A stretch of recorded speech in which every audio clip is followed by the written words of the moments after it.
Hello, welcome to our classes. Good morning. हम लोग class 10 धातु और अधातु लेसन के बारे में पढ़ रहे हैं। इसमें हमने पिछली वीडियो में क्या पढ़ा, धातु और अधातु के बीच में कैसे अपक्रिया होती है। आज हम क्या पढ़ेंगे, धातुओं की उत्पत्ति। धातुओं की उत्पत्ति जो इम्पोर्टेंट है आपके एग्जाम और कॉम्पिटेटिव एग्जाम दोनों के लिए, क्योंकि इससे सवाल मैक्सिमम आपके आते हैं। तो धातुओं की उत्पत्ति कैसे हुई इसके बारे में समझेंगे, और जो धातु हमें प्राप्त होते हैं उसके क्या क्या प्रोसेस है उसके बारे में हम समझेंगे। तो धातुओं की उत्पत्ति के बारे में हम जानते हैं, हमें पता है कि जो धातु की उत्पत्ति हुई है वो हमें कहाँ से प्राप्त होती है, जो भूपर्पटी जहाँ हम रहते हैं। आपको पता है हम कहाँ रहते हैं, पृथ्वी पे। जो पृथ्वी का ऊपरी वाला भाग है भूपर्पटी, उसके धातु से प्राप्ति का वो मुख्य स्रोत है। मतलब इसका खनन किया जाता है। आप मिट्टी को खनते हैं, उसके अंदर जितना जाते हैं उसमें से आपको क्या मिलता है, धातु की प्राप्ति होती है। तो अगर आप कोई चीज खन रहे हैं या देख वहां से, तो सिर्फ धातु जो नहीं मिलेंगे, उसमें बहुत सारी चीजें होती हैं। तो उसी के बारे में जानेंगे। तो उसमें हम सबसे पहले जानते हैं खनिज के बारे में। खनिज किसे कहते हैं, तो जो भूपर्पटी में प्राकृतिक रूप में पाए जाने वाले अकार्बनिक तत्वों या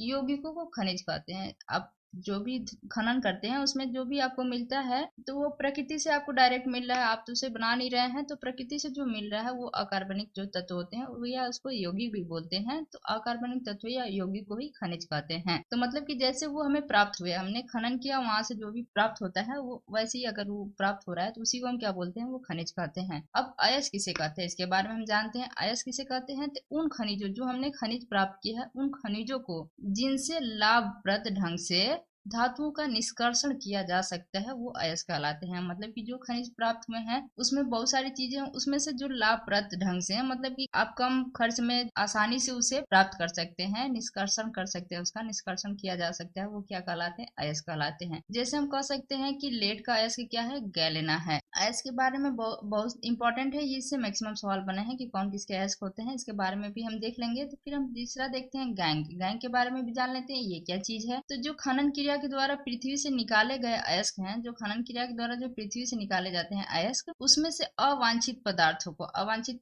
पदार्थ जैसे हम कह सकते हैं कि बालू हुआ, चट्टानी पदार्थ हुआ, या बहुत सारे ऐसे पदार्थ हो जाते हैं। खनन क्रिया में तो बहुत सारी चीजें हमें मिल सकती हैं। तो जो अनावश्यक हैं या अवांछनीय पदार्थ हैं उसी को क्या बोलते हैं, गैंग कहते हैं। ये इंपॉर्टेंट है, आपके एग्जाम में बार बार पूछा है। खनिज और अयस्क के अंतर बताइए, गैंग के बारे में बताइए, इनकी परिभाषा क्या है इसके बारे में बताइए। तो खनिज और अयस्क में क्या अंतर है, देखिए खनिज में तो सभी आ जाएंगे, अयस्क आ जाएगा आपका, लेकिन अयस्क में खनिज नहीं आएगा। खनिज का क्या है, जो डायरेक्ट रूप से हमें प्रकृति से प्राप्त हो रहा है भूपर्पटी से, वो खनिज है। लेकिन अयस्क क्या है, उन खनिजों से हमें लाभप्रद ढंग से प्राप्त हो रहा है, तो वो अयस्क है सकता है। इसलिए जो है सारे अयस्क खनिज हो सकते हैं, लेकिन क्या हो सकते हैं, सारे खनिज अयस्क नहीं हो सकती, क्योंकि इसमें बहुत सारी चीजें भी हो सकती हैं। अब हम समझ लेते हैं कुछ इंपॉर्टेंट अयस्क जो आपके एग्जाम के लिए इंपॉर्टेंट है। तो जैसे हम समझते हैं एल्युमिनियम का, ये मैक्सिमम पूछा है। एल्युमिनियम आपके कॉम्पिटेटिव एग्जाम का कोई भी एग्जाम देख सकते हैं उसमें से, कि इसमें से बहुत सारे अयस्क के बारे में पूछ देता है। तो एल्युमिनियम का समझ लेते हैं। देखिए एल्युमिनियम का अयस्क क्या होता है, एल्युमिनियम का अयस्क होता है बॉक्साइट। ये बहुत बार पूछा है,